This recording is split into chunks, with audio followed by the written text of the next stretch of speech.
Bonjour la famille. Je vais te dire quoi aujourd'hui. Non, yebiso ni lilelo. Yo non yebisa yo obligé penser na yo et comment travailler un avantage na yo. Surtout tant où vous traversez un moment difficile, vous traversez un moment compliqué, vous traversez 2 heures ya vie na yo, vous allez obligé ya ko yebisa conscience na yo, ya ko yebisa penser na yo ndenge ni faut tambola. Parce que tant vous traversez un moment difficile, et ça, un moment où il va penser négatif et se multiplier. Si vous allez obligé de revoir le dialogue intérieur. Donc, dans la vidéo, oyo, na rolobela yo sur la pensée. Na lina talisa yo combien la pensée est important. Bon, quand ça, ce qui est là, que vous pensez que le bloc est positif. Nous sommes quand ça bloc bien. Qu'est-ce que tu penses? On se voit des students pour la journal lelo. Mukone ozandeni. Yango faut que pona makanisi ozo construire vie na yo. Ozo construire avenir na yo. Parce que makambo ozo kanisa. Yam te pesa kati na o force. Si vous force na yo eza bien fondé na kati, yam te sa ki libanda pe oza na force. Donc ça là tout au travailler ba penser na yo. Donc vidéo oyo na osa lelo eza pona la kisa oke ba penser na yo eza la besoin de discipline. Si on discipline yango et que changer mère na yo et que changer ma décision na yo et que fondre la porte sur ezaki impossible lobby zo quand même yango te et que transformer mes intentions dans ba action ko pensaka kaka te.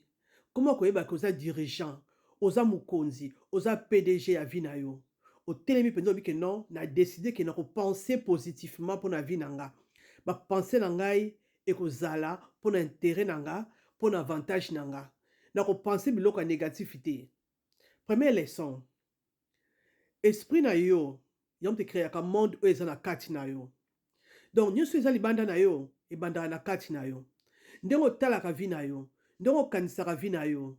Ndenge pe vie na yo ko zala. Soko lamuki na tongo, na ba plainte, na ba crainte, na ba ko lela lela. Yeba ke journée na yo ko zande wana.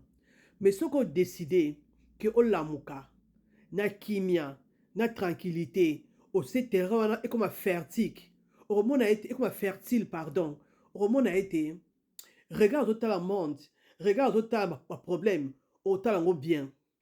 Yango organise-toi que les quatre na yo au travail yango, discipliné yango, focus na yo, ndenga otala yo, ndenga sola kana yo moko, sola bien na yo.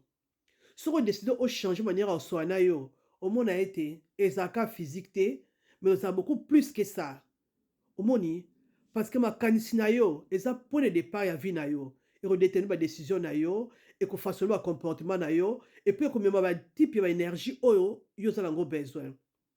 Donc, par exemple, batumi ba le ba ko tambo na nzela, moko azomo na nzela on eza mabe, eza ba poussière, eza salité, vraiment eza mulai na lembi. Moko azomona ke wow eza moment na sala sport na respirer air fraîche et puis nzela on atala yango beteli na tala on bien ah nzela eza munene bon na profiter pe na tant que sala ke tant que na croiser mutu moko oyo au sala ke vie na pe échanger omoni deux personnes batamboli na nzela mais baza vision moko te moko azomona neti nzela wana eza mabe mais moko azosonga lokola apprentissage environnement changé te mais na intérieur na bango moi, quand on a pensée positive, moi, quand on a pensée négative. Et on a vu, même quand tout va mal, même quand il y a des douleurs, prends une position par rapport à ça. Ça ne veut pas dire qu'on doit nier douleur, mais on nier le problème. Mais c'est tout simplement, tu prends une position. Environnement est pollué, peut-être en face de l'objet, il ça n'y a pas si, il y a bénir et mais, oh, il y a lobby, je ne pense pas que c'est important. Mais manière, il y a yango nde eza important ndenge nini okosala yango est ce que okomona yango grave ou okomona yango grave te yango fo yeba te na vie ce que tu penses toute la journée c'est ça qui fait de toi une personne donc ozali oyo okanisaka toute la journée si tout le temps que tu passes tu penses que des choses négatives c'est ce qui sera ta vie donc soki ozwi biloko ya positif otie vie na yo ekozala positif donc réfléchir manière nini yo olingaka otalela vie et ça très important ce que tu cultives en silence deviendra ta voix ce que tu répètes dans ton esprit deviendra ton destin observe tes pensées quand tu te réveilles quand tu travailles quand tu rentres chez toi qu'est-ce qui traverse ton esprit est-ce que ça te rend fort ça te paralyse tu commandes ton esprit ou c'est ton esprit qui te commande les gens qui progressent c'est les gens qui commandent leur esprit. D'un moment où tu décides de ne plus obéir à tes pensées, mais c'est toi qui commences à les diriger, c'est là où les choses commencent à avancer. Si tu penses qu'à la paire, il y aura la confusion dans ta vie. Si tu penses positif, tu vas avancer.